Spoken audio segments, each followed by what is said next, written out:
This is totally unplanned. This is Ian Sauer. This is Simon T. Bailey.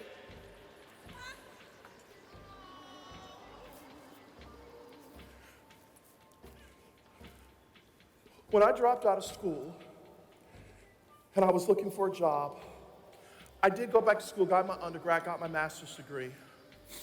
It was this guy who 28 years ago gave me a shot, who gave me a job, took me from the days in, and when I was offered a job to go and work at the Ritz-Carlton Buckhead in 1987, I turned the job down because I didn't want to leave this general manager.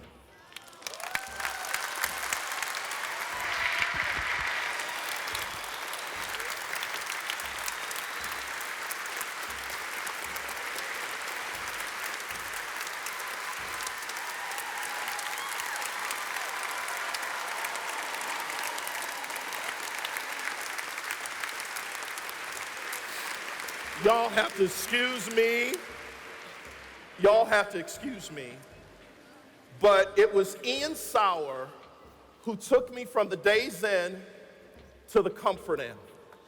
And I followed him and Jan Bateman wherever they went because they created a moment for me as an employee. And Ian, I would not be the man that I am today at 49 years of age if you didn't make me a better front desk clerk. Thank you. Thank you. Thank you. You can't do what's not been done. You cannot be who you've not become. So you have to start with yourself. Why? Because leadership is caught and leadership is taught. So once I find the spark within myself, then I have to look at my team members and engage them in the way they want to be engaged. I'll give you an example. One of my failures when I first got promoted to a leadership role at Disney, I was a boss with an agenda instead of a leader with a vision. So I thought that everybody had to do it the way I wanted it done. And I went to the management one-on-one class at Disney University and they said, you need to recognize your team members. So I said, okay, I gotta bring everybody together and recognize them. And at this particular time, I had a department of 20 responsible for P&L, and I'm gonna recognize everyone. So this particular month, we were recognizing Candace for a great job. Well, I call Candace by name and she turns flush red, runs out of the room. And I said to Beverly, my executive assistant, I said, go after her and find out what happened. And so I carried the meeting on. Beverly came back to me later. She says, Candace doesn't like public recognition. I was like, what? So I said, Beverly, what do you think we should do? Because all women are right. And somebody will catch that one. She said, why don't you send her a handwritten note appreciating her contribution and put a personal stamp on it and mail it to her. Sure enough, we did that. And she came in my office a few days later and she said, that's how I want to be recognized. And it was a huge learning for me, Steve, because what I recognized is I was treating her in the way I thought she needed to be treated instead of asking, what's your appreciation language? How do you want to be celebrated instead of tolerated? And that is something I think all leaders can do right now. How would you suggest we keep our employees engaged in this environment? And more so, not only engaged, but inspired across all of these different models of what is the new workplace? Wow, I love this question. So the first thing we have to start with when we look at Raytheon's guiding tenets, one of the 7 guiding tenets is about communication. And so as I look at as an outsider, the first thing we have to start with is care.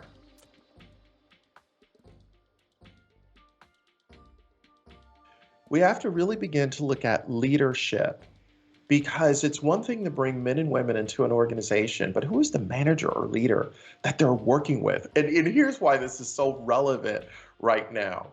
So I am holding up in my hand my start, stop, and continue that HR and organizational development took me through at the Walt Disney World Resort 20 years ago. Yes, I still have it. I haven't let it go. And one of the themes that came out is trust, communication, relationships with teams, individuals. integrity, respect, collaboration, coaching, professional development. Now, I'm going to take y'all inside. This is behind the rope. So one of the things they said I needed to stop doing, this was 20 years ago, is abusive language. Don't CC everyone when it relates to their feedback, your feedback tone, all right? Think about the impact of the message that you're giving, and then having unrealistic expectations. This was the behavior that I was demonstrating at the seventh most recognized brand in the world. And you're probably saying, Simon, what does this have to do with navigating and flourishing? It has everything to do, because if individuals are drinking water out of a fire hose, they're overwhelmed with a terabyte of information in a world of artificial intelligence, autonomous cars, automation, waiting for the other shoe to drop, don't know if they're going to get replaced by a robot. Hello, somebody. If I work for a manager, what is that manager? What are they doing to ensure that they recognize the value that I bring, the difference that I can make, and inviting me to be the best version of myself? So yes, this is my start, stop, and continue. So that was the stop. You're probably saying, Simon, what is the start? And here's the deal.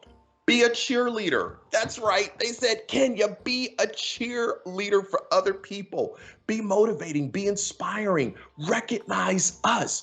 And I was so busy trying to climb the ladder of perceived success. Let me say it to you a different way.